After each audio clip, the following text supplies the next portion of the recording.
जो मूवी मैं आज आपको एक्सप्लेन करने जा रही हूँ उसके स्टार्ट होते ही हम एक लड़के को देखते हैं जो कि एक सेलिब्रिटी होता है। उसका नाम कॉल है और वो अपने फॉलोअर्स यानी फैंस के लिए कुछ भी कर सकता है और इसी चीज के लिए इस बार वो अपने 4 फ्रेंड्स के साथ किसी मुल्क जा रहा होता है क्योंकि उसे एक ऐसा चैलेंज पूरा करके दिखाना था जिसमें उसे वहाँ के एक एस्केप रूम में जाकर वापिस आना था। यानी वो एक ऐसी जगह थी जहाँ पर बहुत सारी पजल्स को सॉल्व कर अपनी जान बचाना थी। उसका एक दोस्त उसे बताता है कि वहाँ पर मेरा एक फ्रेंड है जो कि हमें वेलकम करने वाला है और वो बहुत अमीर भी है। फिर हमें ये भी दिखाया जाता है कि कॉल अपनी एक दोस्त जिसका नाम एरन है उसमें इंटरेस्टेड होता है। खैर कुछ टाइम बाद वो लोग वहाँ पर पहुँच जाते हैं लेकिन एयरपोर्ट पर कॉल के एक दोस्त को सिक्योरिटी अरेस्ट कर लेती है क्योंकि वो वहाँ पर कुछ उल्टी सीधी हरकतें कर रहा था। कॉल उन्हें समझाने की काफी कोशिश करता है लेकिन वो लोग इंग्लिश नहीं जानते थे। तभी वहाँ पर एक लड़का आता है जो कि देखने में काफी हैंडसम और रिच लग रहा था। वो सिक्योरिटी को अपने बारे में बताता है तो वो घबरा जाते हैं और उसको छोड़ देते हैं। इनफैक्ट ये वही लड़का था जिसकी कॉल का फ्रेंड बात कर रहा था और यही था वो जो इन्हें एस्केप रूम भी लेकर जाने वाला है। यहाँ ये लड़का इन्हें अपनी एक दोस्त से मिलवाता है और फिर वो सब मिलकर एक बहुत ही बड़े क्लब में जाते हैं और कोल ये सब अपने फैंस को भी लाइव दिखा रहा होता है कि तभी वहाँ पर 2 बहनें आती हैं और कोल से कहती हैं कि हम आपकी लाइव स्ट्रीमिंग देखती हैं और आप हमें बहुत अच्छे लगते हैं। ये सुनकर वो उनको भी अपने साथ लाइव ले लेता है लेकिन साथ ही उसका दोस्त उसको बताता है कि कुछ लोग एरिन को तंग कर रहे हैं। कोल उन्हें जाकर रोकने लगता है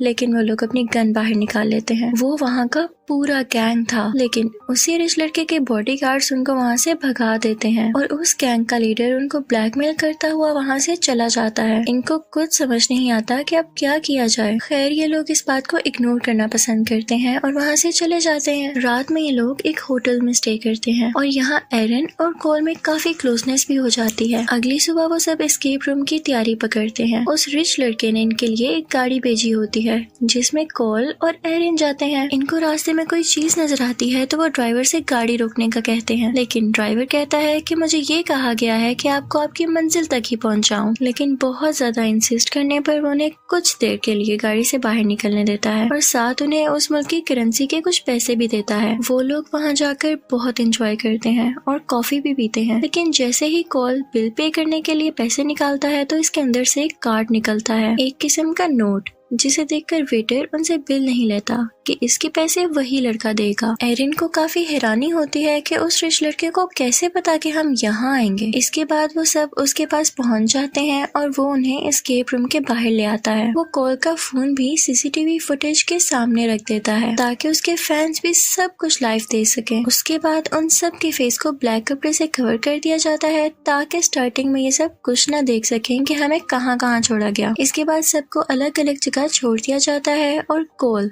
एक ऐसे कमरे में था जहाँ एक डेड बॉडी पड़ी हुई थी। कॉल को एक काफी अजीब लगता है लेकिन उसे ये डेड बॉडी असली नहीं लगती। इस रूम में उस डेड बॉडी के अलावा कुछ भी नहीं था जिसका मतलब ये था कि कमरे को खोलने की चाबी उसी के अंदर थी। लाइव कॉल पर उसके फैंस उसे सजेशंस देने लगते हैं कि ये करो और अब ये करो लेकिन वो कैसे देख सकता था क्योंकि उसका मोबाइल तो बाहर था। वो खुद ही उसका पेट काटता है और उसे वो चाबी लकीली मिल ही जाती है और जैसे ही वो दरवाजा खोलकर बाहर आता है तो दरवाजा अपने आप बंद हो जाता है। वो आगे बढ़ता है तो उसके और दोस्त भी अलग अलग तरह के ट्रैप्स में बंद होते हैं। एरन एक शीशे के बॉक्स में बंद होती है और इसके बाकी के 2 मेल फ्रेंड्स भी रस्सियों से बंधे हुए होते हैं और इनके आसपास भी अजीब तरह का ट्रैप लगा हुआ था। इसके उन दोनों मेल फ्रेंड्स के ट्रैप के सामने एक गियर पजल भी थी। वो दोनों कॉल से उसे सॉल्व करने के लिए कहते हैं।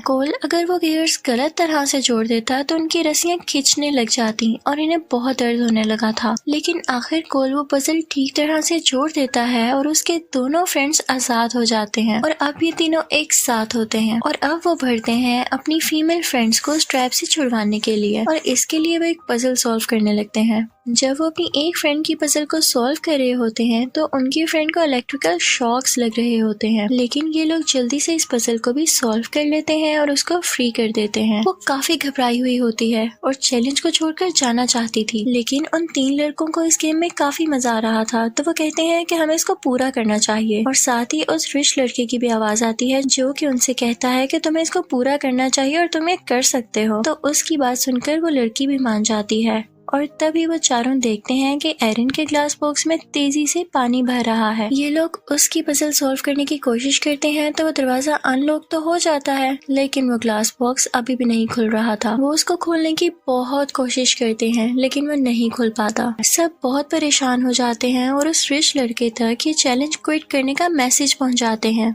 लेकिन वो इनको बाहर नहीं निकालता। फिर कोल वो ग्लास बॉक्स ऊपर से तोड़ देता है और एरिन को ये लोग बाहर निकाल लेते हैं। अब ये सब लोग बच तो गए थे और अपने अपने एस्केप रूम से भी बाहर आ गए थे, लेकिन ये अभी भी उस एरिया में फंसे हुए थे, यानी ये पूरी तरह से बाहर नहीं आए थे और उधर कोई भी नहीं था जो इनको बाहर निकाल सकता। दीवारों पर खून लगा हुआ था जिसे देखकर ये सब काफी डर जाते हैं। कॉल किसी तरह से दरवाजा तोड़ता है और ये सब जब बाहर आकर देखते हैं तो वो रिच लड़का इन्हें कहीं भी नजर नहीं आता। इवन उसके सब आदमी वहाँ पर मरे हुए पड़े थे। वहाँ पर उस रिच लड़के की फ्रेंड पर किसी ने गन पॉइंट की हुई थी और वो कोई और नहीं बल्कि उस दिन क्लब में मिलने वाला वही गैंग लीडर था जिसने कहा था कि वो वापस जरूर आएगा। वो उस लड़की यानी रिच लड़की के दोस्त को शूट कर देता है और बाकी सबको अपनी कार में बिठा लेता है। जो उसके साथ हमने उस दिन ड्राइवर देखा था, उसके साथ हम उसी ड्राइवर को देखते हैं जो कि कोल और एरिन के साथ था। कोल जब होश में आता है तो वो बंधा हुआ होता है और उसके सामने एक आदमी ये सब कुछ लाइव रिकॉर्ड कर रहा था। दरअसल ये लोग इसलिए ऐसा कर रहे थे क्योंकि इन्हें कोल और उसके फ्रेंड को लाइव वीडियो में टॉर्चर करने के पैसे मिलने थे। वो आदमी कोल को एक कमरे में बंद कर देता है जहाँ पर वो अपनी दोस्त को लाइव देख पा रहा था। वो आदमी पहले तो उसकी आंख निकालता है और फिर उसका गला काट कर उसे मार डालता है। कोल को इस सब पर यकीन नहीं आ रहा था। वो खुद को फ्री करने की कोशिश करता है। वो एक चिमनी यानी पाइप से होता हुआ जाता है कि तभी वो देखता है कि गैंग का वो आदमी उसके एक दोस्त को मार रहा है। उसने उसको इतना मारा कि इवन उसकी जान भी ले ली और उस आदमी ने अब कोल को वहाँ पर देख लिया था और वो अपने आदमियों को उसे पकड़ने का कहता है। कोल अपनी जान बचाने के लिए वहाँ से भागता है और एक दरवाजे के सामने पहुँच जाता है। उस पर पासवर्ड लगा हुआ था। कोल अपनी जेब से जब वो नोट निकालता है जो उसे ड्राइवर ने दिया था तो उसे याद आता है कि इस पर तो कोई पासवर्ड लिखा हुआ था। वो पासवर्ड देकर उस दरवाजे पर लगाता है तो दरवाजा खुल जाता है। वो देखता है कि अंदर ड्राइवर है। वो उसे कहता है कि तुम यहाँ से भाग जाओ और इसी के साथ वो कोल को गाड़ी की चाबी देता है। कोल वहाँ पर एक गाड़ी के पीछे छुप जाता है क्योंकि वहाँ पर 2 लोग आए थे जो कि ड्राइवर को गुस्से से अपने साथ ले गए थे। कोल को अपने बाकी दोस्तों की भी फिक्र हो रही थी, इसलिए वो वहाँ से अकेला जाना नहीं चाहता था। वो वापस वहाँ चला जाता है और वहाँ पर अपने एक फ्रेंड को देखता है जो कि काफी इंजर्ड था, काफी जख्मी था। कोल उसको अपने साथ लेकर भागने लगता है और छुप जाता है। उसे वहाँ पता चलता है कि उसके 2 दोस्त मारे जा चुके हैं, जिस पर वो बहुत उदास हो जाता है और रोने लगता है। तभी वहाँ पर कोई आदमी आ जाता है और ये लोग अंडरग्राउंड एक रास्ते पर चले जाते हैं। वहाँ पहुँचते ही एक और आदमी इन पर शूट करने लगता है और वो कोल के दोस्त पर जंप लगाकर एलिवेटर की जगह पर नीचे कूद जाता है, जिससे वो दोनों मारे जाते हैं। कोल बहुत ही ज्यादा हार्ट ब्रोकन और परेशान हो जाता है और उस आदमी की गन उठा लेता है और यहाँ पर कोल को पता चलता है कि वही रिच लड़का इन सब का लीडर है। वो रिच लड़का अपने एक आदमी को गोली मार देता है कि उसने कोल की भागने में मदद क्यों की। कोल डरते हुए वहाँ से भाग जाता है। वो देखता है कि एरिन को वो गैंग लीडर जख्मी कर रहा है, उसे हर्ट कर रहा है। कोल उसे रोकता है और कहता है कि मेरे सारे पैसे तुम रख लो लेकिन हमें छोड़ दो। तो गैंग लीडर कहता है कि जितने पैसे तुम मुझे दोगे उससे ज्यादा मुझे तुम्हें मारने के मिलेंगे। कोल इस बात पर उसे शूट करता है लेकिन वो बच जाता है और अब बदले में वो एरिन को शूट कर देता है जिससे वो मर जाती है। कोल वहाँ से घबराया हुआ निकलता है तो वो रिच लड़का उसके सामने खड़ा सब कुछ लाइव रिकॉर्ड कर रहा होता है। कोल को बहुत गुस्सा आता है और वो अपनी गन उठाता है और उसके सर पर जोर जोर से मारने लगता है। वहाँ पर वो रिच लड़का कुछ बोलना चाह रहा था कि ये सब नकली है, लेकिन उसकी आवाज कोल के अटैक्स की वजह से बहुत कम निकलती है और कोल ये सुन नहीं पाता और उसे बुरी तरह से मार देता है। उसका काफी खून बह चुका था और यहाँ पर वो कोल के हाथों मारा जा चुका था। तभी कोल के सब फ्रेंड्स और वो लोग जिनको मरा हुआ शो करवाया गया था वहाँ पर आ जाते हैं और वो ये देखकर शॉक रह जाते हैं कि कोल ने उसका मर्डर कर दिया